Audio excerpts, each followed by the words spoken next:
Hi, it's Shane at Boundary Car Care. Today we've fitted a KENWOOD DMX8021 to this VW T5.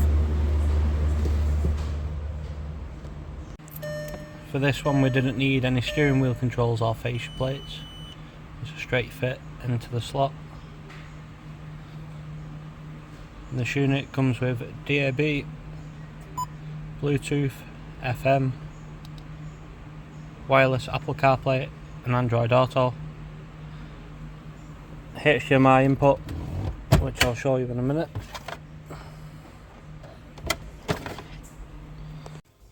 So we've connected the Amazon Fire Stick to the HDMI slot.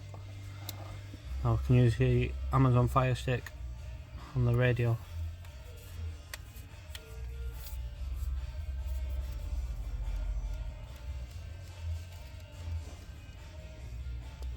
Now I've got the wireless Android Auto connected. I'll just show you through this. So we can load our maps up. We've got Spotify app that we can use.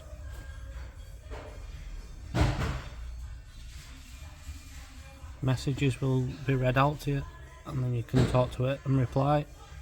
Also got Waze, YouTube Music, WhatsApp and a few other apps on there. Also got the wireless mirroring on here as well. You can use this to watch videos off your phone or just put your phone screen onto the radio. You can use the full screen to touch onto stuff. I can't do that at the minute as I'm recording.